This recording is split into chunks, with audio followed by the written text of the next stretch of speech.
அரசை கவிழ்ப்பதற்காக எம்எல்ஏக்களும் பேரம் பேசிய திமுக பிரமுகர்கள் சிலர் வந்து கைது செய்யப்பட்டிருக்காங்க. அதுல செந்தில் பாலாஜியும் வந்து ஈடுபட்டிருக்கிறதா வந்து ஒரு தகவல்கள் வெளியாகுது. எப்படி பாக்குறீங்க? ரொம்ப சீரியஸான விஷயம் அது.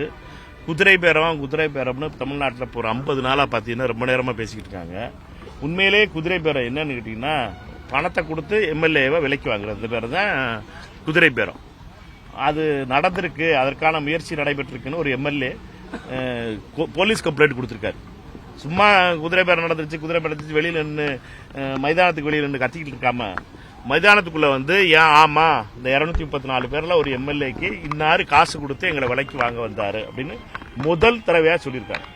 இது வரைக்கும் மற்ற எந்த எம்எல்ஏயும் இது வரைக்கும் அந்த இது மாதிரி எங்களுக்கு குதிரை பேரத்தில் வந்து பணம் கொடுத்தாங்கன்னு சொல்லலை. அதனால ரொம்ப சீரியஸான ஒரு கேஸ் இது.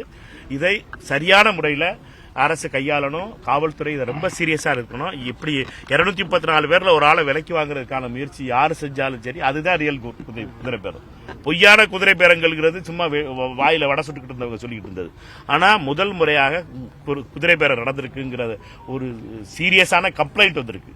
அலிகேஷன் கிடையாது. அது வெறும் யாரோ ஒரு ஆள் வெளியில இருந்து குற்றச்சாட்டுல எம்எல்ஏக்கள் ஒருத்தர் வந்து எழுதி கொடுத்திருக்காரு.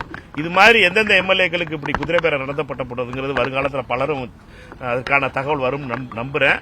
அப்படி வரும்போது இதுல யார் சம்பந்தப்பட்டிருக்காங்கிறத ஒரு நேர்மையான விசாரணை செஞ்சு காவல்துறை உரிய நடவடிக்கை எடுக்க வேண்டும், சட்டத்துக்கு உட்பட்டு. இது வந்து உண்மையிலேயே மக்களுக்கு செய்கின்ற துரோகம். ஒருத்தர் ஒரு கட்சியை விட்டுட்டு போறதுங்கிறது, ரிசைன் பண்ணிட்டு இந்த கட்சிக்கு எதிர்காலம் இல்ல, இந்த கட்சியை வச்சுட்டு இந்த கடையில சரக்கு இல்ல, அதனால இந்த கடையை விட்டுட்டு நான் போறேன், இந்த கட்சியை விட்டுட்டு போறேன்னு சொல்றது வேற மாற்று. ஆனா அங்க வந்து காசு கொடுத்து ஒரு ஆளை வந்து நீங்க தூக்கிட்டு போறதுக்கு முயற்சி செய்ய அப்படிங்கிறது வந்து ஏற்றுக்கொள்ள முடியாது. இதுதான் ரியல் குதிரை பேரம், இதுதான் ரியல் ஹார்ஸ் ட்ரேடிங். இது ரொம்ப சீரியஸான மேட்டர். இதற்கு போலீஸ் காவல்துறை சரியான நடவடிக்கை.